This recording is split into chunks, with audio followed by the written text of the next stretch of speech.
Че него, защото знаеш, че световно известната звезда Филип Киркоров беше в България, беше наш гост. Говорихме надълго и на широко. Част от разговора ни не видяхте. Най-интересната в тази, в която си говорихме за приятелствата, любовта, за това как се грижи за двете си деца. Ето, сега ще я видите. Здравейте, Филип, здравей! Много се радвам, че те виждам. Добър ден, и аз се радвам да ви видя. Пак минаха почти 10 години от нашата среща, но вие станахте още по-хубава. Много си мил. Благодаря ти, нали самия. Разбрахме, че си бил канен преди време и то си канен да станеш президент на България. Вярно ли е това нещо? Вижте сега, не бих искал изобщо да говоря днеска за политика. Аз съм аполитичен патриот на своята държава.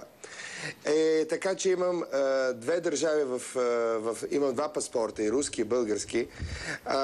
Това ме прави по-силен и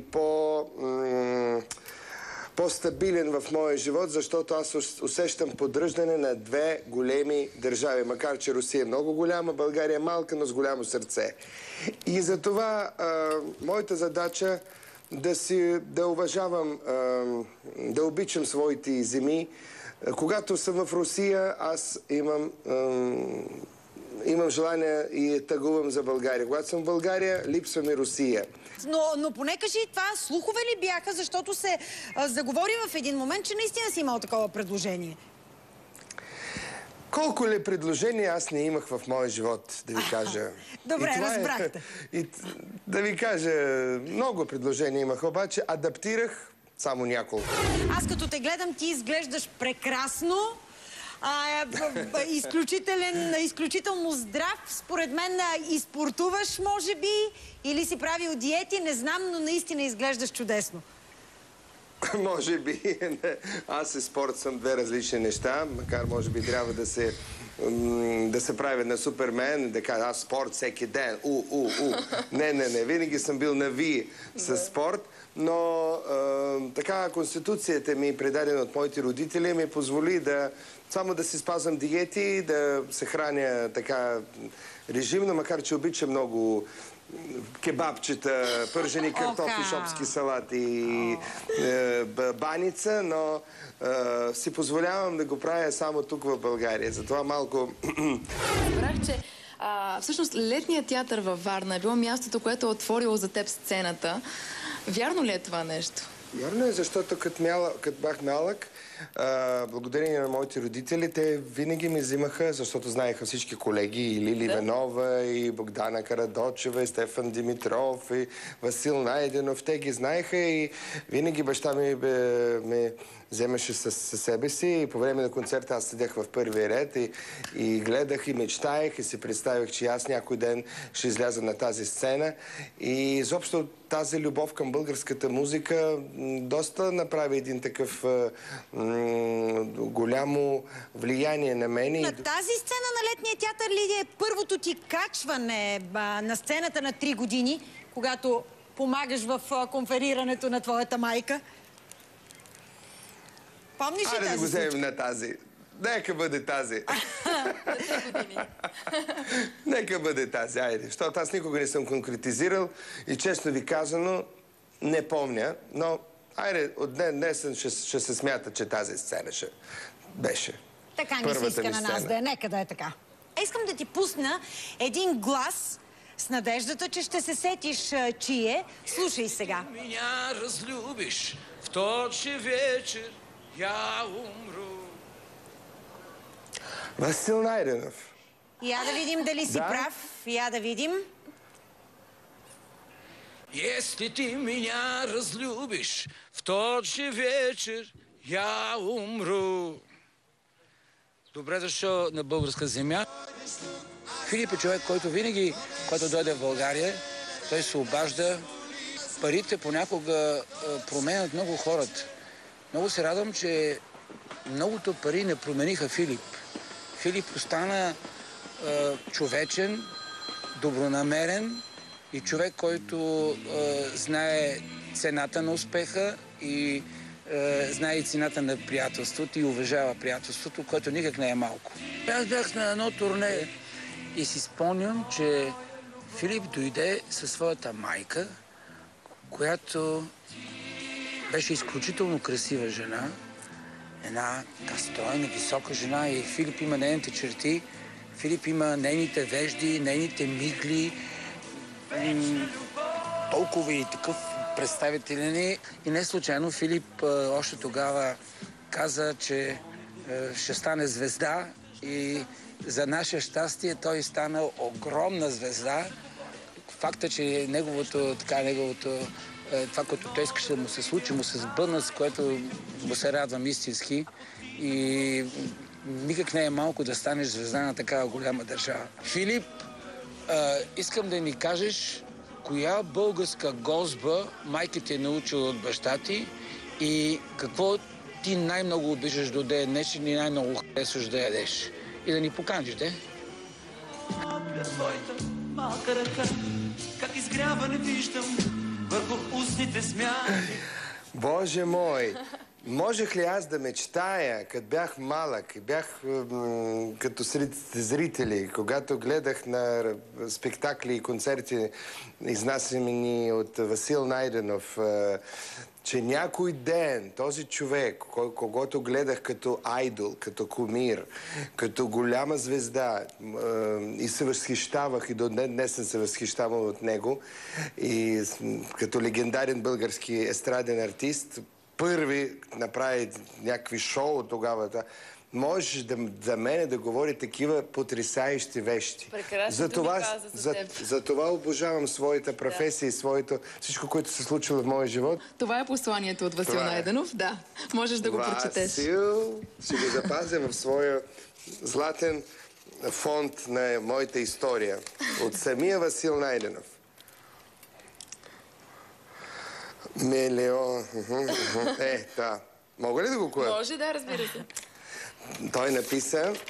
Може да го покажа. Да, Филип, милион целувки, победи на сцената с обич, Васил Найденов. Благодаря ти, Васил, много е ценно за мен твоето признание. Сега кажи, коя българска гостба обичаш най-много? Какво е научила твоята майка да готви от баща ти? Васил те попита. И какво най-харесваш от българската кухня? Вече казах, нали, в началото на нашата среща. Добре, това е най-простичкото. Кебабчета и шопска салата. Няма ли нещо по-специфично? Най-простичко, обаче не можеш да го намериш в Русия никъде, освен може би някой български ресторант специален и то сега ги няма в Москва вече. Така че простичко, но не се намира лекичко. Нито кебабчета, нито шопска салата с специална чушки, специално сирене, с домати български. Няма ги такива работи в Москва. И майка ми е научила таратор да прави. И много го... Да, и кьополо е едно нещо такова. Много... Това е от детството. Филип, разкажи ни малко за нея. Васил каза, че е била изключително красива жена, от която ти си взел красотата. Но кажи ми малко за родителите си, за взаимоотношенията им, за твоите отношения с тях. По характер пък на кого приличаше? Аз на всичко дължа на своите родители, особено на баща. Не мога дори да кажа на майка или на баща, защото баща ми беше постоянно на турне и той даде възможност финансова да израсна и да уча и да получавам образованието. Майка ми възпитаваше с моята баба. Баба ми е циркова актриса и, за съжаление, тя почина точно в годината, когато стартувах. След 3 месеца аз вече направих своите първи снимки, но тя беше най-голямата ми фенка и най-вярваше от всичкото, от цялата фамилия в мене. Дори майка ми и баща ми не вярваха толкова в мене, като че ще стана артист. Тя, като бях на 14 години, единствено вярвала и... Аз знам, че тя там всичко гледа, вижда. Баба ми има особо, баба Лидия, тя има особо влияние в моя живот, но и баща ми и майка ми дадоха ми най-главното по време на детството, тия турнета, които бях с тях. Аз получих този вирус да бъдеш артист от детството. И тази дисциплина, между другото. Защото баща ми беше и си е много дисциплиниран човек и много пунктуален. И това ми до ден днешен ми е най-главното, може би, преимущество, макар че имам естествено характер малко артистичен, да, меко казано, но не съм зъл човек, който пее зло не мисли. И знам, че покрай мене тук има много клюки, които ходят за мен и дори някакви хора се стараят да натрупват една друга информация върху моето име, да го клеветаят, да го очернеят, но няма да им се получи, защото имам голяма защита от милиони хора, които обичат моите песни и чувстват, че аз ги обичам и няма да ги измамя никога. Докато с мене такива тези хора, аз ще бъда силен и винаги ще бъда на кон. А те са под кон. Точно така, Филип.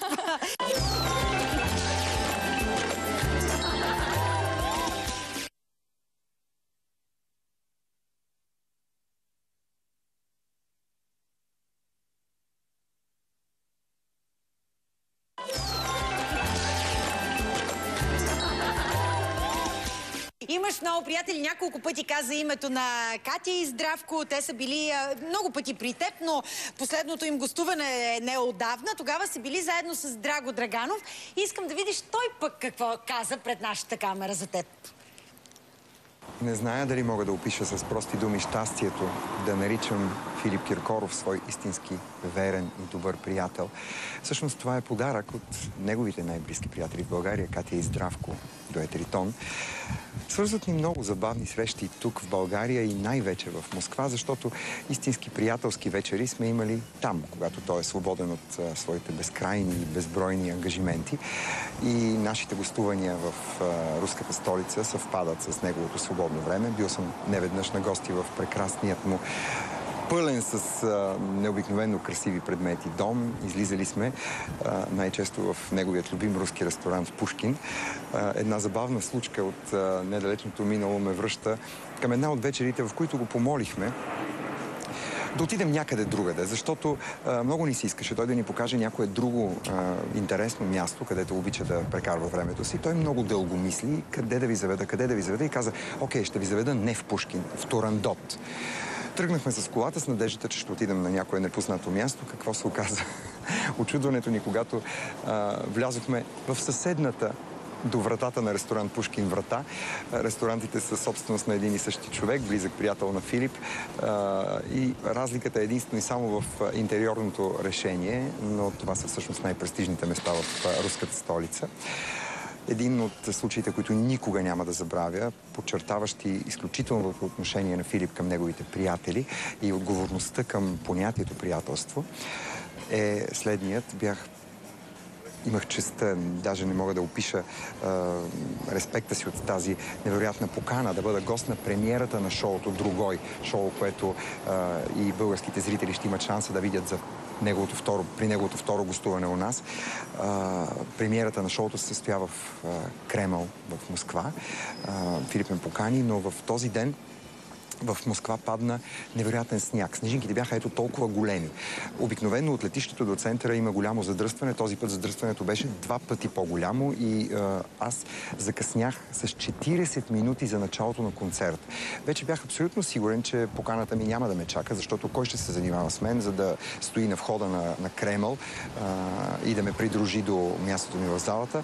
Когато видях замръзналата, в пряк смисъл, в най-буквалния смисъл, асистентка на Филип, дясната му ръка Оля, която със своята малка черна рокля, облечена като за концерт, стоеше под огромния сняг и ме чакаше с моята покана в ръка. Защото Филип бе казал, че неговият приятел Драго ще дойде от България на концерта му. Вечерта премина зашеметяващо. Концертът е наистина най-грандиозният спектакъл, който съм виждал някога наживо с очите си. А след това Филип ме покани на коктейл с Алла, с Максим Галкин, с най-големите звезди на руската култура. Безкрайно съм задължен за приятелството ти, Филип. Обичам те. И понеже страшно малко от българските телевизионни зрители, а и почитателите на твоето творчество знаят за твоята голяма любов към цирковото изкуство, аз искам да те предизвикам с нещо, което сега ще ти донесат в студиото и с молбата да разкажеш за детството си, когато си мечтал да бъдеш не певец, а илюзионист. Драго, фантастичен Драго. Как Драго, благодаря ти много. Много ми приятно беше да те видя. Какво ти изпраща Драго, а ти сега е време да ни разкажеш за твоето увлечение към цирка. Аз ви казах за моята баба. Тя казах вече, че е циркова актриса. И всички емоции, които получих от детството, което родители ми бяха на турне, а аз оставах с нея, бяха получени от нея, като тя ме водеше в цирк. Да. И най-атрактивен атракцион беше в цирка на руски шоуто на руски Коперфилд Игор Емекио. И тя беше по много близки отношения с него и всичко, което ставаше зад кулисите, аз просто аз разбрах, че ще стане илюзионист. И после като идвахме с баща ми на море и той работеше в едно малко ресторанче, се казваше Морско казино, където всички артисти работиха. Имаше циркови артисти, илюзионисти. Аз вече не си ги спомням как се казваха. Но те ми донесоха подарък един ден, един набор от Япония. Дали тези хора още са в бизнеса, може би си спомнят за това нещо. Ако ще се появят някъде на хоризонта, ще бъда много благодарен, защото това беше първото ми шоу, което направих от този комплект от Япония, донесени от тех, за мен е като подарък. Това беше във Варна. А ти самият, имал ли си някакво, доколкото знам, имал си едно куче, с което си правил фокуси, с което си играл? Куче има и до сега, имам 2 кучета. Така ли? Да. Изобщо обичам животни и... да, има. И всичко съм правил. Добре, че си избрал музиката, за да ни радваш с тези грандиозни спектакли. Не знам, аз също много обичам цирковото изкуство, но добре, че си избрал музиката. Филип, видяхме Драго и аз казах, че и той самия разказа за гостуването му при теб при последното, когато са били с Катя и Здравко, са влязли в ролята на орисници на децата ти. Какво ги орисаха, я кажи?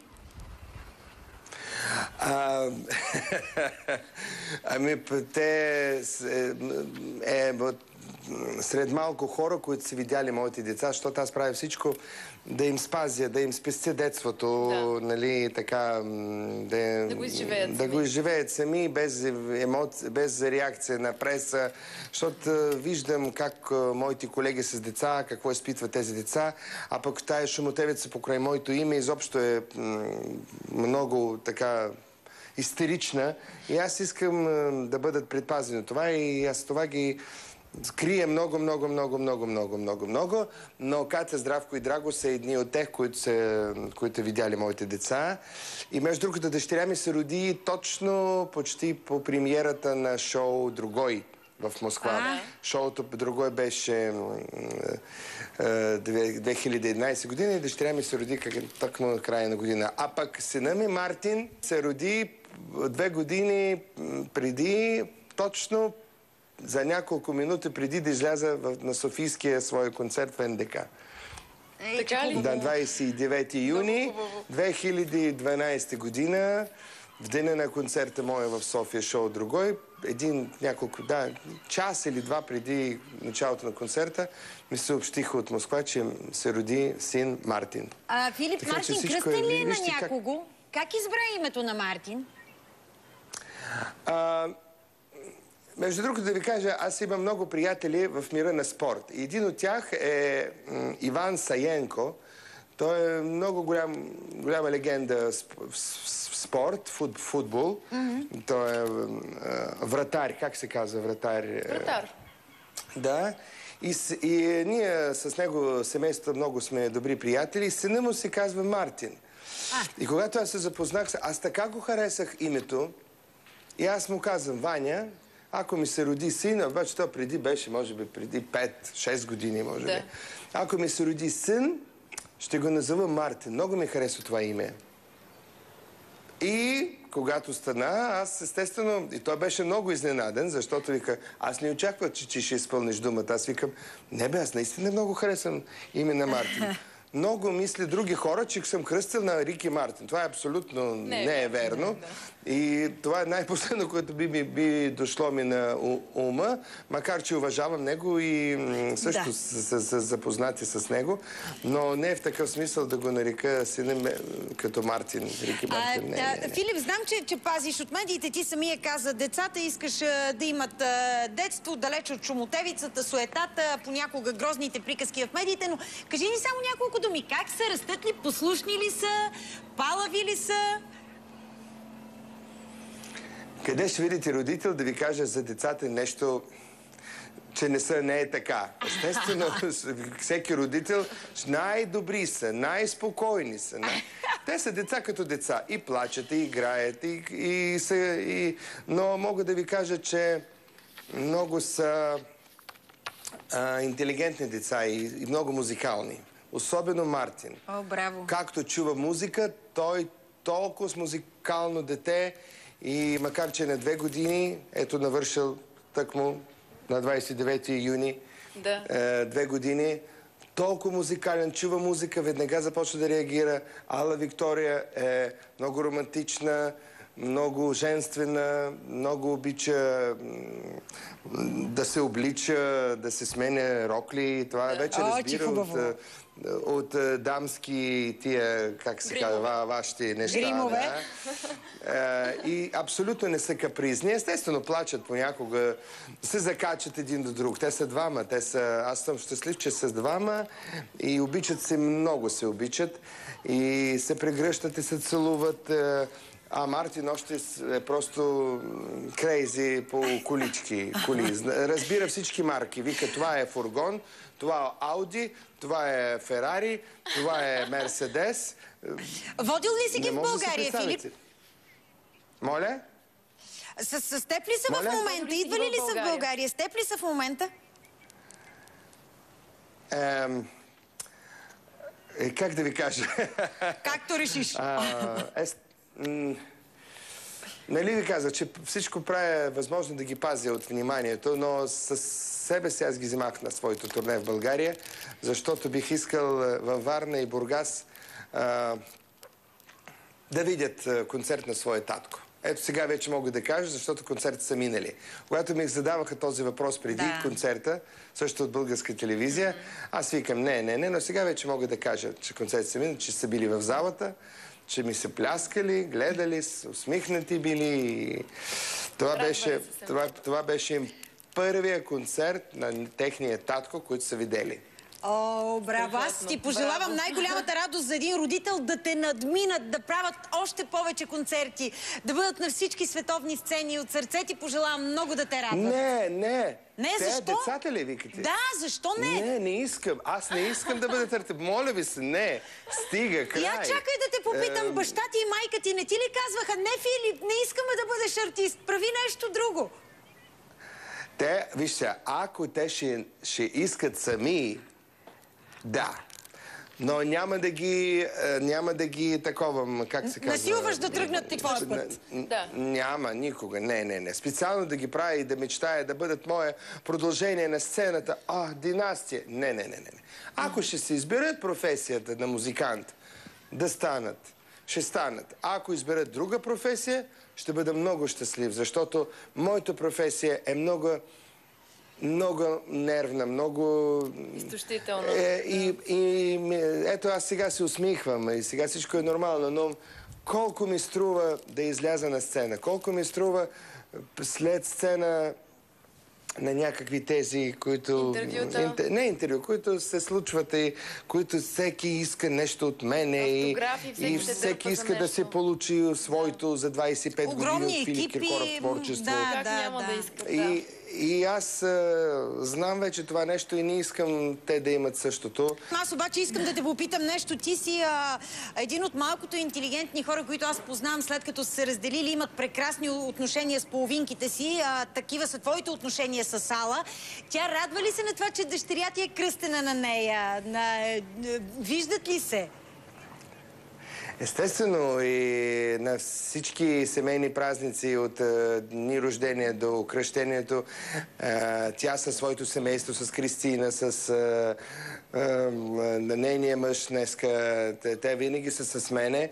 И аз съм с тях, защото тя също стана майка преди 7-8 месеца и се роди близначета, Гари и Лиза. И ние сме едно голямо творческо, музикално семейство, фамилия и имаме повече дори обединяещи празници за съвместни радвани един за друг. И аз щастлив съм, че и тя е щастлива.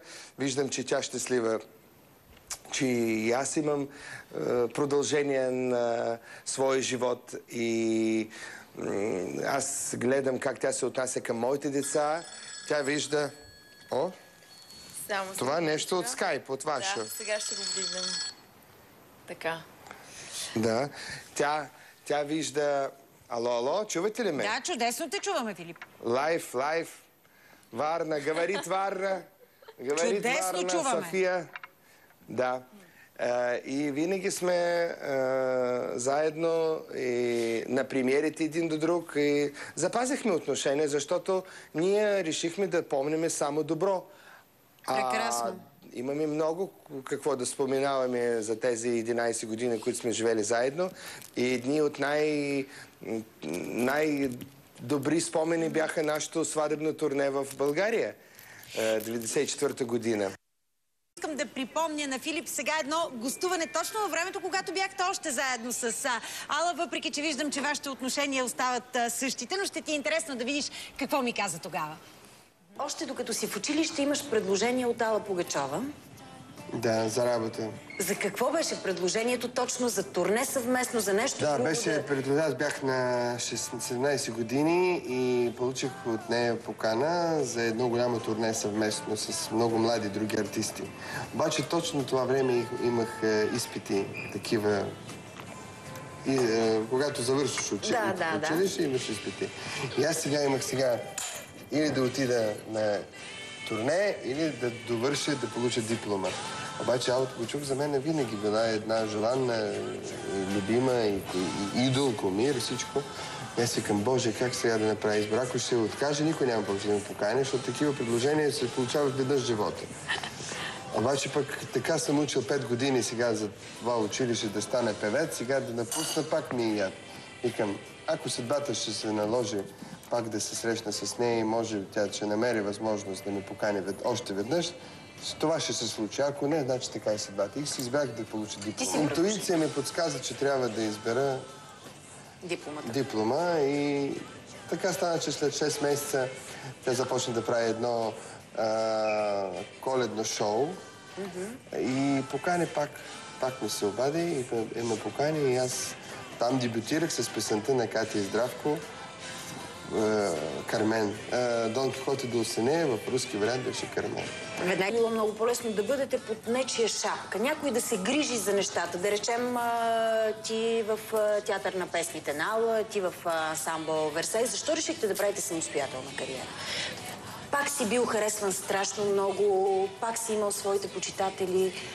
Защо реши, че трябва... Просто аз, в моя случай, аз толкова се обичах Ала и обичам я, че просто исках да докажа на всички, на цял свят, че тя трябва да срещне мъж, който наистина тя чакаше цял живот, който се грижи за нея. Не тя за него, както тя се грижи винаги за своите мъже, а той да се грижи за нея.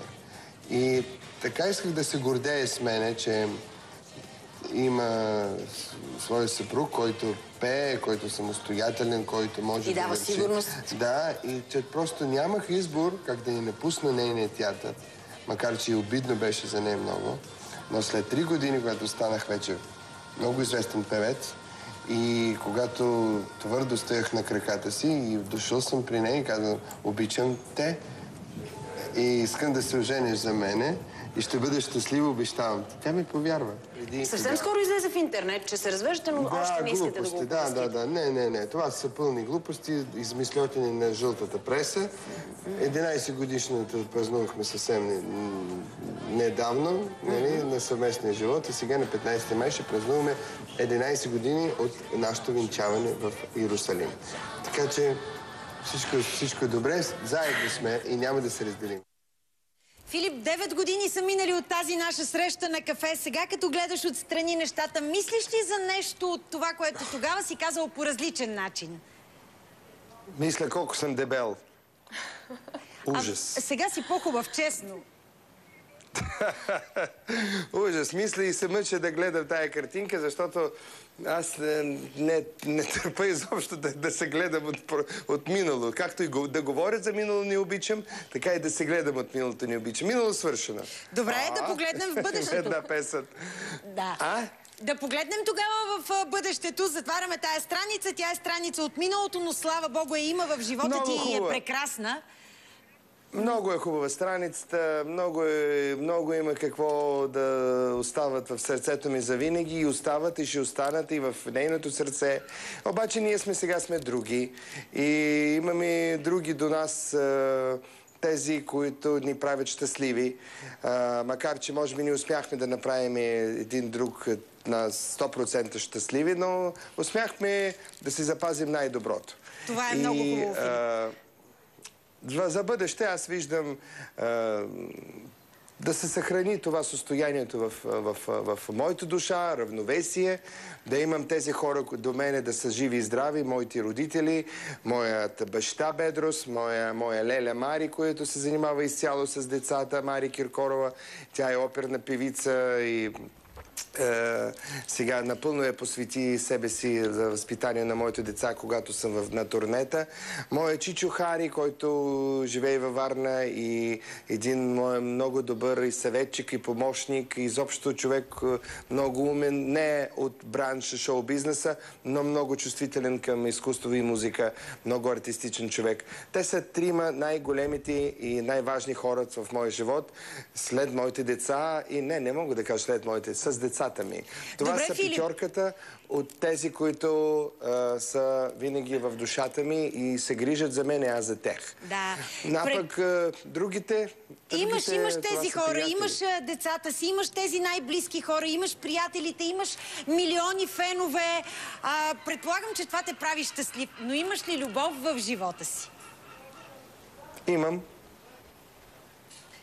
Точка.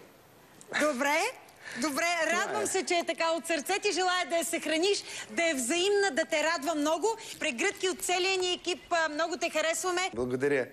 Гала. Чао, радвай се на времето там днес. Радвам се.